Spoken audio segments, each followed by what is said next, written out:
नेहा अपने माता पिता के मरने के बाद अपने सौतेले भाई अमित और भाभी रोशनी के साथ रहा करती थी। उसके भाई भाभी उसे कुछ खास पसंद नहीं करते थे। रोशनी बाहर जॉब करती थी, जिसके चलते वो घर का सारा काम नेहा से करवाया करती और उसका भाई भी उससे सीधे मुंह बात तक नहीं करता था। एक दिन वो अपने भाई के लिए जूस लेकर उसके कमरे में जाती है और उसे कॉल पर बातें करते हुए सुनती है। अरे मेरी जान, तुम चिंता क्यों करती हो? अरे बस कुछ दिनों की बात है, उसके बाद मेरी मुसीबत। अरे कुछ दिनों के लिए बाहर जा रही है, फिर हम आजाद और आराम से एक दूसरे के साथ टाइम बिता सकते हैं। फिर तुम जैसा कहोगी मैं वैसा करूंगा। अच्छा, अब तुम कॉल रखो, मुझे ऑफिस के लिए देर हो रही है। मैं तुमसे बाद में बात करता हूँ। बाय स्वीटी। अमित इतना कहकर कॉल रख देता है और जैसे ही पीछे मुड़ता है, सामने दरवाजे पर नेहा को खड़ा देखकर घबरा जाता है और उससे कहता है, अब ये क्या तरीका है नेहा? तुम दरवाजे पर खड़ी होकर मेरी चोरी छुपे बात सुन रही थी? नहीं भाई, मैं तो यहाँ आपके लिए जूस लेकर आई थी। फिर देखा आप फोन पर बात कर रहे हैं, तो मैं कॉल कट होने का इंतजार कर रही थी। आपको बीच में परेशान करना ठीक नहीं समझा मैंने। इससे पूछूं क्या कि इसने मेरी बात सुनी या नहीं? अगर इसने मेरी बात सुन ली होगी तो मेरा क्या होगा? क्या हुआ भाई, आप कहाँ खो गए? अरे कहीं नहीं। अच्छा एक बात बताओ, तुमने मेरी कोई बात सुनी क्या? अगर मैंने भाई को ये बताया कि मैंने इनकी सारी बातें सुन ली हैं, तो ये मुझे और सुनाएगी। मेरा चुप रहना ही ठीक है। नहीं भाई, मैंने कुछ नहीं सुना। ठीक है, जाके अपनी भाभी को बोलो, अगर वो फ्री हो गई है और रेडी हो गई हो ऑफिस के लिए, तो मैं उसे ऑफिस छोड़ते हुए अपने ऑफिस निकल जाऊंगा। अमित की बात सुनकर नेहा चुपचाप वहाँ से चली जाती है। थोड़ी देर बाद अमित अपनी पत्नी रोशनी को लेकर ऑफिस के लिए जाता है, जिसके बाद नेहा रसोई में जाकर बर्तन धोने लगती है और सोचती है, बात तो मैंने भाई की सुन ही ली थी और उनकी बातों से साफ पता चल रहा था कि वो किसी लड़की से ही बात कर रहे थे। आखिर वो लड़की है कौन जिससे भाई भाभी के सामने नहीं मिल सकते? कहीं मेरे भाई का कोई चक्कर तो नहीं चल रहा? नेहा रसोई में बर्तन धोते हुए ये सब सोच रही थी। तभी उसकी पड़ोसन शांति वहाँ आती है और नेहा को आवाज लगाने लगती है। उसकी आवाज सुनकर नेहा रसोई से बाहर आती है और कहती है, आंटी जी, आपका सिर्फ नाम ही शांति है, लेकिन शांति का आपसे दूर दूर से कोई वास्ता नहीं है। बोलिए, क्यों आवाज लगा रही थी आप? हाँ, नहीं है मेरे पास शांति। अब ठीक है ना? मैं तुझे बस अपने घर की चाबियां देने के लिए बुला रही थी। मेरा बेटा महेश आने वाला है, अगर आ गया तो उसे घर की चाबियां दे दियो, वरना कोई बात नहीं। वो तो ठीक है, लेकिन आप कहाँ जा रही हैं? मेरी छोटी बहन की तबीयत बहुत खराब है, उसी को देखने जा रही हूँ। तू बता, तेरी भाभी कहाँ है? आंटी जी, वो तो ऑफिस गई हैं, शाम तक ही आएंगी। आपको कुछ काम था क्या उनसे? काम? वो भी उस घमंडी औरत से? कभी जिंदगी में नहीं। मैं तो यहाँ तब तक आती हूँ जब तक तेरी शादी नहीं हो जाती। उसके बाद मैं इस घर की तरफ मुड़कर ना देखूं। तेरा भाई और तेरी भाभी दोनों के अंदर कूट कूट के घमंड भरा हुआ है और मैं घमंडी लोगों से बात नहीं करती हूँ। तू बस ये चाबियां मेरे बेटे को दे दियो। चलती हूँ, देर हो रही है मुझे। शांति इतना कहकर वहाँ से चली जाती है, जिसके बाद नेहा चाबियों को टेबल पर रखकर फिर से रसोई में चली जाती है। समय बीतता है। तभी एक दिन नेहा अपनी फ्रेंड कीर्ति के साथ मार्केट में कुछ सामान खरीद रही थी। तभी उसकी नजर एक रेस्टोरेंट में जाती है, जहां अमित एक लड़की का हाथ पकड़कर बैठा था। तभी कीर्ति नेहा को रेस्टोरेंट की तरफ इशारा करते हुए कहती है, नेहा, ये तेरा सौतेला भाई है ना? लेकिन जो लड़की उसके साथ बैठी हुई है वो तेरी भाभी तो नहीं लगती। लगता है तेरे सौतेले भाई का चक्कर चल रहा है इस लड़की के साथ। बस कर यार, तू भी कुछ भी बोलती है, हमेशा गलत ही सोचती है। कभी किसी के बारे में सही भी सोच लिया कर। भाई के ऑफिस की कोई लड़की हो, मीटिंग के लिए आए हो। अच्छा, मीटिंग में इतने प्यार से हाथ पकड़कर एक दूसरे का कौन बैठता है? और मीटिंग सिर्फ इन दोनों की है क्या? देख, मेरी बात मान तो अभी चलकर इन्हें रंगे हाथ पकड़ ले। उसके बाद ये तेरा सौतेला भाई कुछ नहीं कर पाएगा, हमेशा तुझसे डर कर रहेगा। नहीं यार, छोड़, ये सब करना ठीक नहीं है। बाकी मैं खुद भाई से बात करूंगी। इस तरह से मैं भाई को बीवी के होते हुए कहीं बाहर चक्कर चलाने नहीं दूंगी। नेहा इतना कहकर कीर्ति को लेकर वहाँ से चली जाती है। समय बीतता है। एक दिन नेहा हिम्मत करके अपने भाई से बात करने के लिए उसके पास जाती है। जब तक वो कुछ कहती, उससे पहले ही वो लड़की जिसके साथ अमित का चक्कर चल रहा था, वो घर आ जाती है और अमित नेहा को चाय नाश्ते का बोलकर उसे लेकर कमरे में चला जाता है। कुछ देर बाद नेहा उनके लिए चाय लेकर कमरे में जाती है, जहाँ वो दोनों को गले लगते हुए देख लेती है। तभी वो गुस्से में चाय की ट्रे को टेबल पर रख कर कहती है, भाई आप ये क्या कर रहे हो? अभी तक मुझे लगा था कि जो मैं सोच रही हूँ वो गलत है। कितने लोगों ने मुझसे कहा कि तेरे सौतेले भाई का चक्कर चल रहा है, लेकिन मैंने सबको चुप करवा दिया। लेकिन आज तो आपने हद ही पार कर दी। इतनी अच्छी बीवी है आपकी, तो आपको बाहर चक्कर चलाने की क्या जरूरत है? देखो देखो, तुम अपने काम से काम रखो, समझी? सौतेली बहन हो तुम मेरी, और मेरी पत्नी तुम्हारी सौतेली भाभी है, तो उससे ज्यादा प्यार दिखाने की जरूरत नहीं है। तो जैसा चल रहा है ना, चलने दो ऐसे। चाहे वो मेरी सौतेली भाभी हो, लेकिन मैंने उन्हें कभी सौतेली नहीं समझा। आप अभी इस लड़की को इस घर से बाहर निकालो, वरना मैं भाभी को आपके चक्कर के बारे में सब कुछ बता दूंगी। मैं उन्हें किसी धोखे में नहीं रहने दूंगी। अरे जाओ जाओ, बताओ, शौक से बताओ। जिसके बाद जो इस घर में तुम्हें 2 वक्त की रोटी मिल रही है ना, वो भी नसीब नहीं होगी। उसके बाद ये नहीं तुम जाओगी घर से बाहर। वैसे भी ये काम मुझे ही कर देना चाहिए था, क्योंकि तुम्हें इस घर में रखना मेरे लिए खतरे से खाली नहीं है। अमित इतना कहकर नेहा का हाथ पकड़कर उसे कमरे से बाहर धक्का मार देता है। तभी रोशनी वहाँ आती है और नेहा को जमीन से उठाते हुए कहती है, तुम ठीक हो नेहा? कहीं चोट तो नहीं लगी ना? नहीं भाभी, मैं ठीक हूँ। वो मुझे आपको कुछ बताना था। रोशनी बेबी, ये क्या बताएगी? मैं तुम्हें बताता हूँ। अरे ये लड़की हाथ से निकल चुकी है। अरे इसे इस घर से बाहर निकाल कर दफा करो। अरे इसका बाहर किसी लड़के से चक्कर चल रहा है। मेरी दोस्त ने अपनी आंखों से देखा है ये, वही बताने आई थी ये, और नेहा उसके साथ बदतमीजी करने लगी। नहीं भाभी, भाई झूठ बोल रहे हैं, बल्कि सच कुछ और ही है। चक्कर मेरा नहीं बल्कि इनका चल रहा है। मैं वही समझाने आई थी, लेकिन फिर मैंने इन दोनों को गले लगते हुए देख लिया, इसलिए इन्होंने मुझे कमरे से बाहर धक्का मार दिया। और बेबी, इसकी बात का विश्वास मत करो, ये तो झूठी है, झूठ बोल रही है। तुम्हें लगता है मैं तुम्हें कभी धोखा दे सकता हूँ? अमित की बात सुनकर रोशनी को बर्दाश्त करने की क्षमता नहीं मिल पाती और वो अमित को एक जोरदार थप्पड़ मारते हुए उन दोनों की रेस्टोरेंट वाली पिक दिखाते हुए कहती है, अगर नेहा की दोस्त कीर्ति ने मुझे ये पिक सेंड नहीं की होती ना, तो शायद मैं तुम्हारी बातों पर विश्वास कर लेती, लेकिन ये सब देखने के बाद नहीं। क्या कमी थी मेरे प्यार में जो तुमने मुझे चीट किया?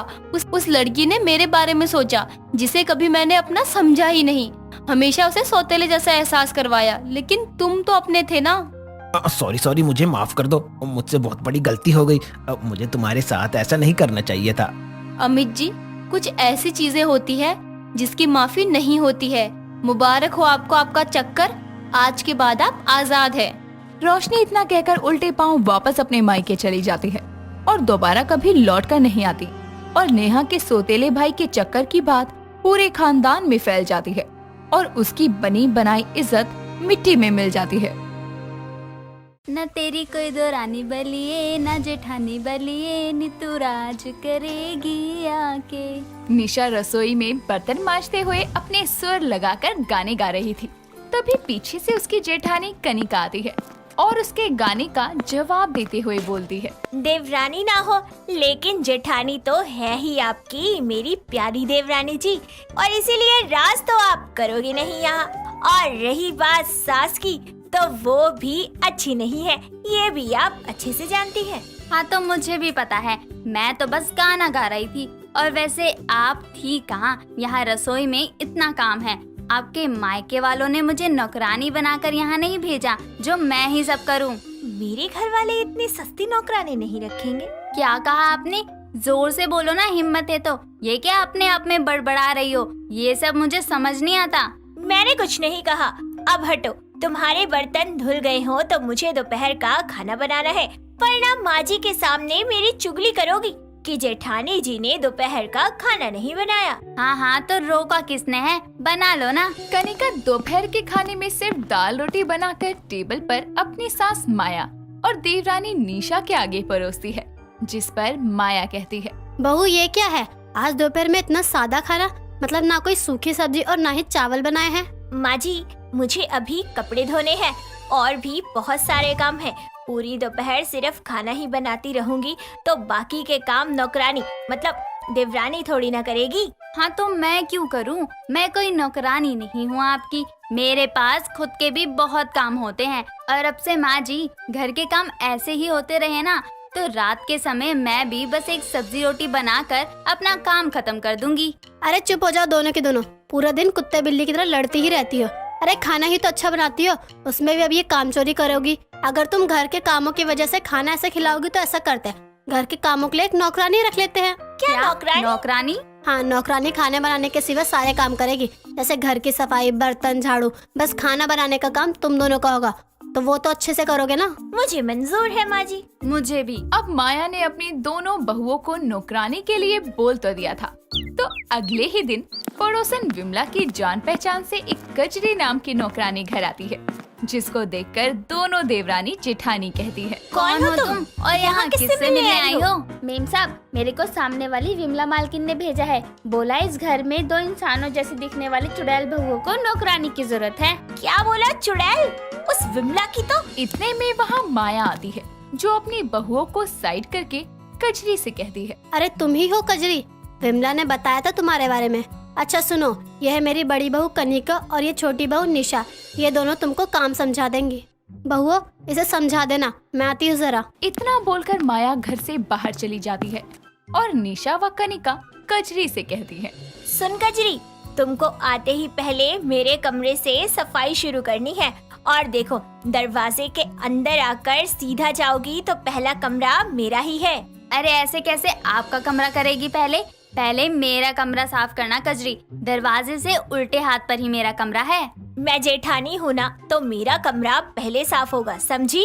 बड़ी हो तो क्या हुआ, खुद कर लेना अपना कमरा साफ। अरे ये नौकरानी माँ जी ने आपके लिए नहीं रखी, पूरे घर की सफाई के लिए रखी है, समझी आप? देवा रे देवा, ये दोनों देवरानी जेठानी तो सोतों से भी ज्यादा लड़ती हैं। अभी चुप करवाती हूँ दोनों को। ए चुप करो दोनों। अरे मैं दोनों का कमरा साफ कर दूंगी, इसलिए आप दोनों ये चिल्लम चिल्ली मत करो और बाकी के काम बताओ। कजरी की ये बात सुनकर दोनों देवरानी जेठानी किसी तरह लड़ते झगड़ते कजरी को सारा काम समझाती है और अगले दिन से कजरी अपने कामों के लिए घर आने लगती है। लेकिन काम करते हुए उसको कभी कनिका बुलाकर अपने काम करवाती तो कभी निशा बीच में टोक देती, जिससे परेशान होकर कजरी माया के सामने कहती है, ओ बड़ी मालकिन, ये आपकी दोनों बहुओं को मैं अलादीन का चिराग लगती हूँ क्या? एक उधर से घिसती है तो एक उधर से। मतलब तुम तो यहाँ काम करने आई हो, तो वो तुमको घिसती क्यों है? पूरा खानदान ही पागल है। मैडम अब देखो, दोनों को बोल दो, मैं बारी बारी सारा काम कर दूंगी, मेरे काम के बीच में ना आए। माया भी अपनी दोनों बहुओं को कजरी के काम के बीच में न आने को कहती है। ये देखकर दोनों उसको काम करने देती हैं। लेकिन एक रात के खाने में देरी होने पर माया निशा को बुलाकर कहती है, निशा बहू, अब तो घर के काम सारा वो कजरी करती है, तो खाना क्यों नहीं बना अब तक? वो माँ जी, नौकरानी पर पूरा दिन नजर रखने का काम भी तो मेरा है, इसलिए आज मैं पूरा दिन उस पर नजरें गड़ाए बैठी थी, कहीं कुछ चुरा ना ले। देख लो माँ जी, काम चोरी करने की भी हद होती है। अब देवरानी जी को नहीं सुनाओगी? निशा बहू, दोबारा ऐसा बेकार सा रीजन देकर खाना बनाने में देरी करी तो मुझसे बुरा कोई नहीं होगा। अब जाओ जल्दी खाना लेकर आओ। निशा मुंह सड़ाते हुए खाना बनाने जाती है, लेकिन उसी समय कजरी काम खत्म करके घर जा रही थी, जो ये सब सुनकर कहती है, अब तक तो मैं कुछ नहीं कर रही थी, लेकिन अब देखना करूंगी। दोनों देवरानी जेठानी को लड़ा कर इनके ही हाथों से इनके घर की चीजें गायब न करवाई तो मेरा भी नाम कजरी नहीं। अगले दिन से कजरी दोनों देवरानी जेठानी में नफरत और बढ़ाने का एक प्लान बनाती है और पहले कनिका के पास जाकर कहती है, कनिका मालकिन, एक बात कहूँ, बहुत दिन से मेरे दिल में है। हाँ बोल कजरी।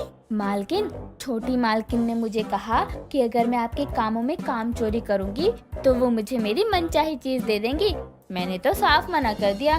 अब मैं यहाँ काम करने आई हूँ तो काम चोरी थोड़ी कर सकती हूँ। अच्छा, ऐसा कहा उसने? अरे तू चिंता मत कर, उसको तो मैं खुद संभाल लूंगी। जी मालकिन। अच्छा मालकिन, जरा 500 रुपए देना, जरूरी काम है। कनिका कजरी को 500 रुपए देती है, जिसके बाद अगले दिन कजरी निशा के पास जाकर उसके कपड़े प्रेस करते हुए उससे कहती है, निशा मालकिन, आपकी साड़ियाँ तो बहुत खूबसूरत हैं। इनको कोई जलाने के लिए कैसे कह सकता है? जलाने के लिए मतलब?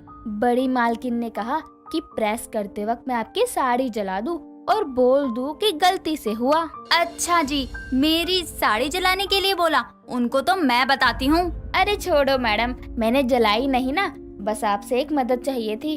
वो मुझे एक अच्छी सी साड़ी दे दो आप अपनी। मुझे मेरे मर्द के साथ एक पार्टी में जाना है। अच्छा चल रुक, देती हूँ। निशा अपनी एक साड़ी कजरी को दे देती है, जिसके बाद कजरी साड़ी लेकर शाम को घर जाते वक्त खुद से कहती है, ये देवरानी जेठानी कितनी बड़ी बेवकूफ है। अरे इतनी आसानी से मेरी बातों में आकर एक दूसरे की दुश्मन बनती जा रही है। सही है, मेरा तो फायदा ही है।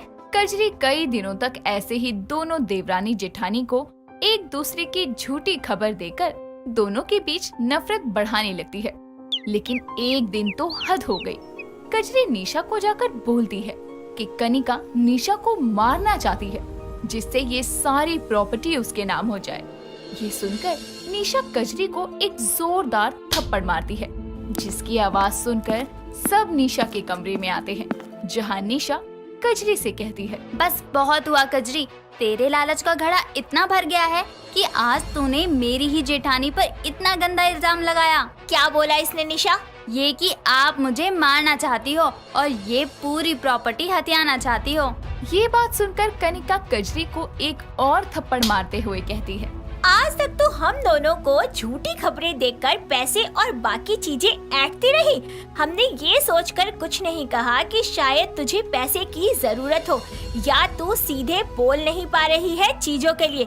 लेकिन आज ये बात बोलकर तूने साबित कर दिया कि तू एक लालची औरत है जो अपने लालच के लिए कुछ भी कर सकती है। हाँ, हम दोनों भले ही जितना मर्जी लड़ती हों, लेकिन हम दोनों में एकता भी उतनी ही है। वो तो तेरे झूठ हम झेल रहे थे, लेकिन अब तेरे इस घर से जाने का समय आ गया है। निकल जा यहाँ से। लेकिन घर का काम कौन करेगा फिर बहुओं? हम दोनों कर लेंगे माँ जी। आखिरकार दोनों देवरानी जेठानी अपने घर में नौकरानी रखने से तौबा करके खुद ही अपनी जिम्मेदारी समझकर अपने घर को संभालने का फैसला लेती है।